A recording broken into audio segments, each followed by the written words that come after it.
দেশ সম্বন্ধে আমি মনে করি যেটা বেস্ট হবে, হয়তো আমার কাছে মনে হয়, যদি কংগ্রেস আসে পাওয়ারে, আমি জানি না আসবে কিনা, আমি বলতে পারবো না, যদি আসে তাহলে রাহুল গান্ধী প্রাইম মিনিস্টার না হয় ভালো।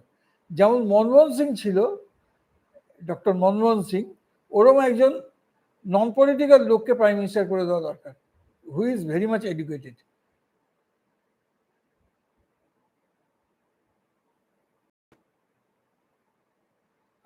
That is what I am telling you. আরে বাবা অর্কদেব, ওই কথাই তো বলছি, যেমন ডাক্তার মনমোহন সিং ছিল, ওইরকম যদি একজন ইন্ডিপেন্ডেন্ট লোক যে কিনা পলিটিক্সে নেই, তাকে রাজ্যসভা থেকে জিতিয়ে আনতে পারে, এনে